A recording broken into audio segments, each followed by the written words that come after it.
The joys and fear of aging.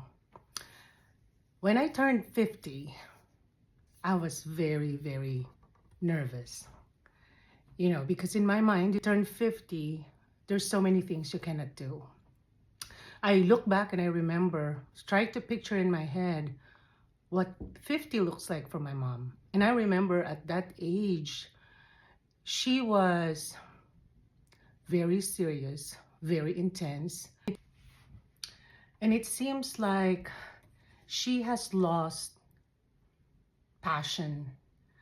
So her goal every day is to do her daily grind, feed the kids, go to work. I'm thinking, I don't feel that way. When I turned 50, yes, there's a lot of uncertainty, a lot of fear of the unknown, and like, what are you gonna look like in the next couple of years? So I think as a woman, these are legitimate concerns. And I turned 50. That was also the time you're going through premenopause. You're going through some hormonal changes. And at one point, I do not like how I was turning out.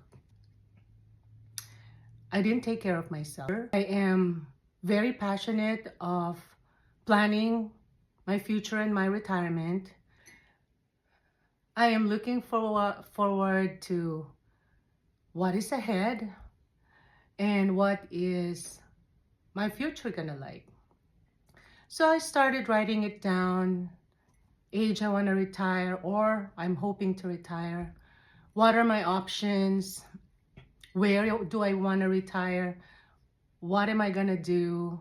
So it's so interesting because people ask me, how does it feel to be 55?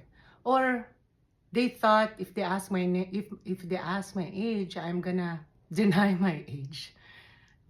But actually, I am proud to be 55. It took a lot to reach this age.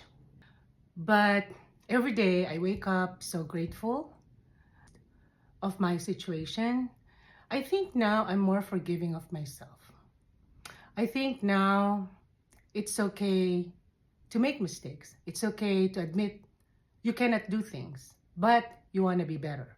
But you will really want to learn and you want to grow. And so at this age, I have so much to look forward to, the next chapter of my life. And there's so much enthusiasm in me when I think about what's going to happen to me, especially when I retire. And I also started looking at myself deeper spiritually, and that's a turning point of my life at this age. I started going back to my roots, who I am as a person. And I'm also, start looking at myself more as a Catholic. I turned 55. These are the turning point of everything in my life right now. And I'm also excited to pursue things that I feel I can do. So there's so much promise in the future. Turning 50, being middle life, can be a start of something new. So we cannot look back in our past. We can always look forward to the future. I hope that inspires someone, and you guys have a good day. I'll see you in my next video. Bye-bye.